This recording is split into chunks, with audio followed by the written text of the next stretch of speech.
En la primera parte de este video estábamos hablando de Lilis, de ser un ejemplo o un modelo de autoritarismo, pero también de modernidad. Porque trajo ¿qué? Es el hombre que trajo el telégrafo, que era el internet de la época, y es el hombre que trajo también los trenes. En la ciudad de Moca hay un adefesio histórico donde están los restos del viaducto. Y ahí están dos gente que no tienen que ver nada con eso. Hay uno que sí tiene que ver, que es el español Antonio Riva, que fue el diseñador. Por eso hay la avenida Riva, de entrada de La Vega. Y la otra es de Horacio Vázquez. ¿Qué tiene que ver Horacio Vázquez? Salvo que él secuestró el tren para que no se moviera si no le pagaban un dinero. Pero ahí están como héroes, retratados, pintados ahí muy bien. Ahí debería estar Lilis. Es que debe estar ahí. Es una injusticia histórica y una burda y asquerosa manipulación. Entonces, el presidente más trascendente de la Segunda República, 1863, por supuesto, es Báez y Lilis, de quien acabamos de hablar, que lo matan por haber emitido moneda nacional. Ese fue su pecado. Lo matan en una pulpería donde andaba con un compadre, siendo presidente, con un amigo de escolta. Entonces lo matan. Un señor llamado Ramón Cáceres, que ya hablamos de él, que fue presidente y metió a la República en unas deudas terribles que provocaron la ocupación de 1924. Y lo mata también un tal Jacobito de Lara, de Moca, que mató a su novia, nada más porque la vio hablando en el parque de Moca un domingo en la tarde con un amigo, con un conocido, quizá compañero de la escuela. Y después, como él era de una familia rica, en la cárcel de Moca le permitían tener un arma, un revólver en su celda. Y como era un psicópata, se voló la tapa de los sesos. A Lilis lo matan 26 de julio de 1899 y se cierra ahí una etapa política, no de la Segunda República, que termina en 1916 con la ocupación. Entonces, esa Segunda República dura 53 años. Le advierto que mi orden en cuanto a la República no está acorde con lo que han vendido los historiadores. Mi visión es diferente y la verán a partir de ahora. Entonces, cuando se van las tropas norteamericanas en 1924, ahí comienza la Tercera República, que es la más corta, que dura 6 años. Nadie lo organiza así como yo. Y sé que tengo la razón. Entonces, en el 22 nombran a Juan Bautista Vicini. Nadie votó por él ni hubo elecciones. El hombre más rico, como presidente de la República. Ya se lo dijimos en la primera entrega. Y gobierna hasta el 24, donde asume el general de Moca, Horacio Vázquez Lajara, que se extiende el periodo no del 28, como debió entregar 4 años, sino hasta el 30. Luego viene el movimiento cívico con Trujillo y Estrella Ureña y el apoyo del Cibao. Y el presidente Horacio Vázquez, ya operado de un riñón en el Johns Hopkins de Harvard, en Estados Unidos, tiene que huir o es deportado cortésmente, sacado del país, como sacaron a Bosch. Y entonces vienen unas elecciones, Trujillo no tenía partido, y por una coalición de ciudadanos, coalición patriótica, Trujillo gana la presidencia en 1930 y comienza ahí la Cuarta República. Vuelan a Trujillo. Y entonces hablan que lo que se espera sería una Quinta República, refundar la nación, refundar el país. Eso es un disparate. Entonces, la Cuarta República, esa es, aparte de la independencia, la primera, la más trascendente de las 4 repúblicas. ¿Por qué? Porque comienza en 1930 con el ascenso de Trujillo, hasta 1961 y dura 30 años y 3 meses aproximadamente, que entonces cometen el crimen más grande, que es matar al generalísimo y robarse el Estado completo, todo lo que él había construido, que no se lo pudo llevar a la tumba, pues todo eso se lo robaron unos trujillistas arrepentidos que se asaltaron y se cogieron el poder. 1930, 1961, se dio el más grande milagro económico. El país tuvo la mayor transformación institucional en cuanto a producción, en cuanto a proyección internacional, en cuanto a organización política, en cuanto a derechos, como nunca habían tenido antes. Fíjense que de 1902 a 1916, durante la Segunda República, en 14 años, hubo 14 gobiernos. Recortaron el periodo de 4 años y lo llevaron a 2 años para que los enemigos no se desesperaran o para que los que estaban, salieran vivos. Porque algunos los fusilaban, otros los perseguían o tenían que soltar la banda presidencial y embarcarse para Puerto Rico o para otro lugar. Cuarta República, la más trascendente, 1930 a 1961, el mayor milagro económico que ha habido en la República Dominicana, que no lo habíamos tenido antes, ni lo volveremos a tener jamás, tomando en cuenta estos pseudodemócratas que han venido después de Balaguer.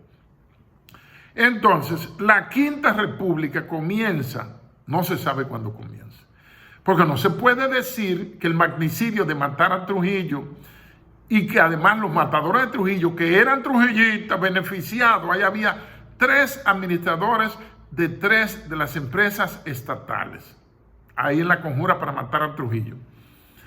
Ellos no tenían un proyecto político, hablan mentira diciendo que este señor, siempre se me olvida el bendito nombre, el hijo de Lucas Díaz del Rosario, Modesto Díaz, era la cabeza política. Eso es mentira, porque si hubiera sido cabeza política, él hubiera representado el Partido Dominicano de Trujillo, porque él fue miembro fundador, y en mi libro saldrá el paquete de funciones que tuvieron esa gente, esos famosos Díaz, y los de la masa también, que chuparon muy bien, e Inver ni se diga.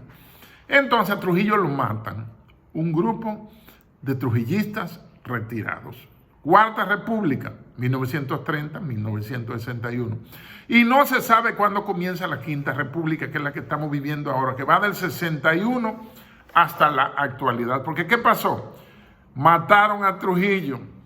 Después vino el movimiento cívico con unos trujillistas, alegadamente enemigos de Trujillo, porque es lo que dijo el papá de Ibelice Prat de Pérez, Panchito Prats Ramírez.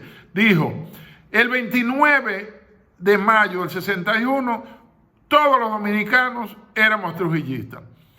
El 1 de junio, cuando se supo la muerte, todos éramos antitrujillistas. Ahí lo tienen como tarea. Entonces, ¿qué pasa? Que vienen esos reductos y se cogen el país con el Consejo de Estado. Balaguer, 16 de enero del 62, tiene que salir huyendo y alojarse, exiliarse en la Nunciatura Apostólica, que está todavía en la avenida Máximo Gómez, a esquina César Nicolás Penson.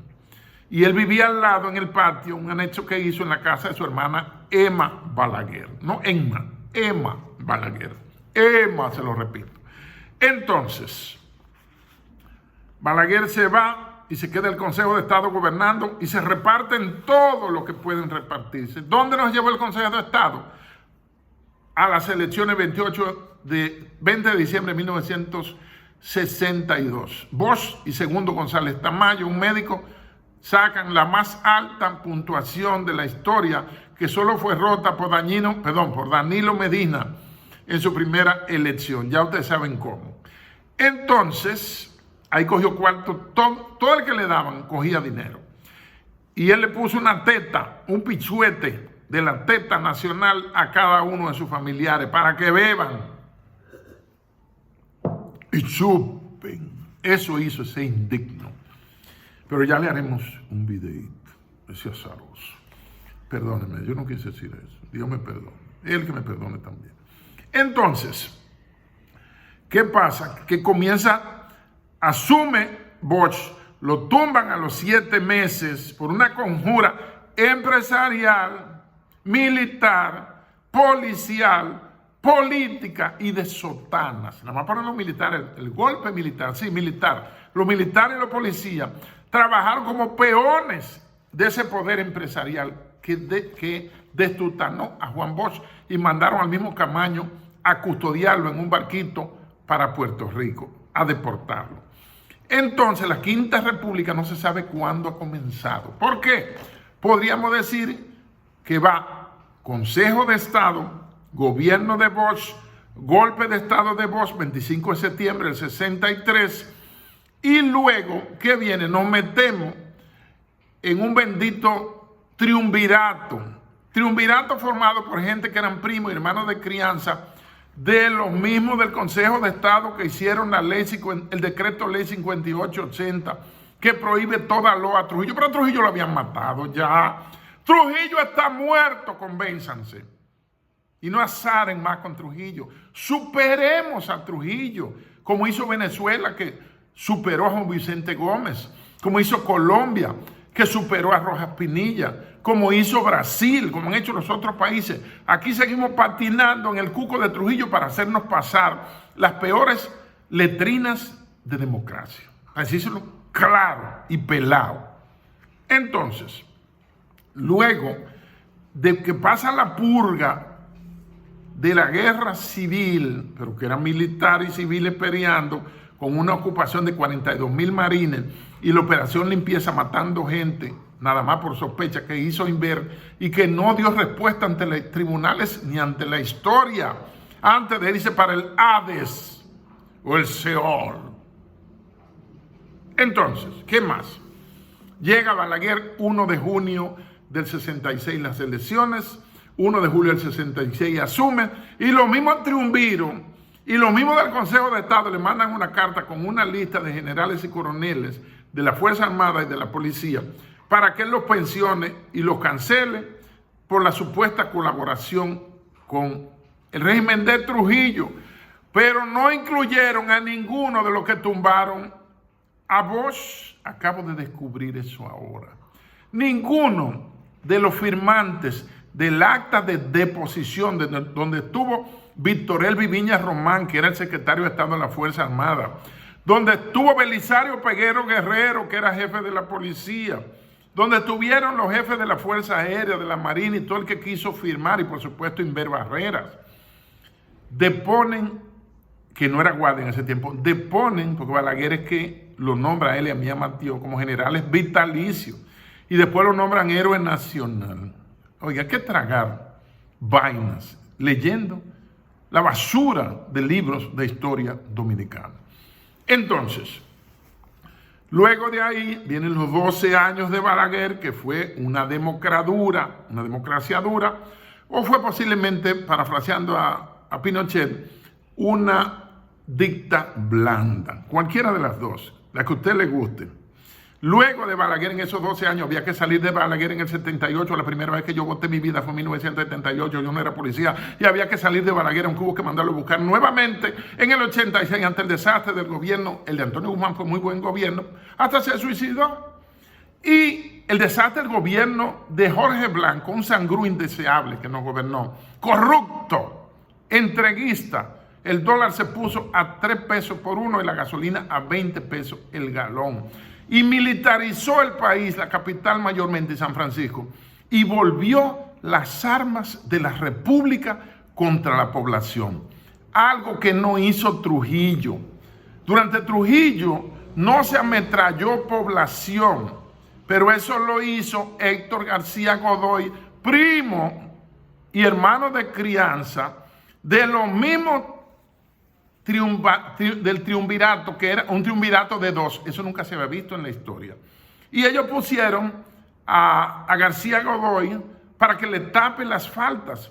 Y la ley que liquida todas las empresas del Estado, de las cuales se salvaron algunas para que Leonel las acabara, con la famosa CRED, Comisión de Reforma y Capitalización de la Empresa Pública. Eso es mentira. No reformó ni capitalizó. Lo que hizo fue verlas como vacas muertas y pollo de granja ahogado y entonces venderlas a la misma familia que han gobernado toda la vida desde que se fundó la República. La misma gente. Usted sabe cuáles son. Entonces, ¿qué hicieron? Que la ley la pasan, ese supuesto Congreso del Triunvirato, la pasan el día 30 de junio de 1966. Búsquela. La noche antes de que Balaguer asumía el poder para comenzar los 12 años. Esas son vainas que hay que descubrirlas buscándolas. No repitiendo los estudiantes la misma basura, los disparates y cuentecitos de Alicia en el País de las Maravillas que traen los libros dominicanos. Despierten, carajo. Entonces, después de Balaguer, en el 78, entra Guzmán, un buen gobierno, pero su mismo partido lo hizo que se matara, porque Jorge Blanco era senador por el Distrito Nacional, aunque vivía en Santiago, y presidente del Senado, y estaba negado y quería ser candidato, y se impuso como candidato. Atuey de Can, presidente de la Cámara de Diputados, administrador de Radio y Televisión Dominicana y secretario general del partido, se le negó al presidente. Le negaron medidas de emergencia ante el paso del huracán David y la tormenta Federico. La presa de Madrigal, le negaron el préstamo. Tan fácil que ahora aprobar un préstamo. Se lo negaron a Antonio Guzmán y la presa la iba a hacer nada menos de un hombre que ha estado chupando calladito y visiblemente muchos años, que es el ingeniero Miguel Vargas, que le va a salir a ustedes su valla en la autopista diciendo un presidente diferente y una risita. Ese mismo era que iba a ser la presa Madrigal. Y Peña Gómez, que era el cohesionador, el que conectaba las masas con ese PRD histórico, el más grande partido de masas de la historia dominicana. Peña Gómez también se le negó a Guzmán y Guzmán agarró ¡po! Y se mató, supuestamente se mató. 4 de julio, 43 días antes de entregar, Magluta gobernó 43 días. Hay quienes se atreven a decir que fue un gobierno excelente, pero 43 días. No llegó ni a coger el gustico a la silla de alfileres, como la llamaba don Elito de Navarrete, el caudillo de Navarrete.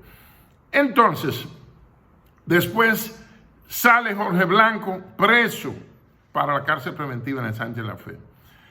Y de ahí va, después de Jorge Blanco, vuelve Balaguer, que hubo que mandarlo a buscar urgente por 10 años, 86, 96. En el 96 se da la desgracia más grande, cuando los dos caudillos seniles, Juan Bosch y Gaviño, que nació en 1909, 30 de junio, y Balaguer, que nació el 1 de septiembre de 1906 en Villavisonó, Navarrete, le levantan las manos a Leonel Fernández. De ahí, después de Leonel, 96-2000, un buen gobierno, entró el desastre de Hipólito Mejía, que dice que ni robó ni mató, pero no ametralló como Jorge Blanco, pero permitió mucho robo. Y con el desastre de los bancos, esos cuartos lo pagó el pueblo y lo estamos pagando todavía. Los ricos todos quedaron bien. En Baninter hubo dinero para todo el mundo. Aquí hay pató, como dicen. Y eso fue lo que hicieron. Una piñata con el banco más grande después del Banco Reservas. ¿Verdad? Estemos claros en esa vaina. Entonces, después de Hipólito, 2000-2004, entra Leonel 4 al 8, 8 al 12, y entra Danilo Medina. ¡Ay, Danilo! Que gastó 40,000 millones para reelegirse en 2016, del 8 al 12, para reelegirse. Él declaró más de 40,000 millones y luego nos metió el dedo sin vaselina de un paquete fiscal. Después que sale Danilo, en el 20, entra ya en el mundo, estábamos en la historia contemporánea, por supuesto, entra entonces el actual presidente Luis Abinader Corona, que tiene el deber de romper el saco de sal, el FATE, F-A-T-E en inglés, el don fatale en italiano, la sal que ha tenido el partido PRD, que nadie ha sido reelecto. Uno salió preso y otros. El primero lo tumbaron, el segundo el segundo se suicidó, el tercero lo tumbaron y el cuarto fue un desastre. Al presidente Abinader le toca romper ese maleficio y pasar a la reelección 24-28. Eso lo digo yo sin ninguna simpatía ni manipulación. Esto es análisis. Acostúmbrense a los análisis porque están muy acostumbrados a la propaganda fútil, inútil, insulsa, sin importancia, del travestismo político, de la prostitución democrática, de la pornocracia. Están acostumbrados a eso y parece que nos han cortado la capacidad de analizar. Lo voy a dejar hasta aquí. Les ruego que se suscriban, por favor, para que sigamos viendo con lupa qué es lo que está pasando, qué es lo que están haciendo y qué va a pasar ahorita en mayo con las elecciones presidenciales. Si habrá un barrido semejante al que hubo el pasado 18 de febrero, el pasado domingo, o qué va a pasar. Muchas gracias.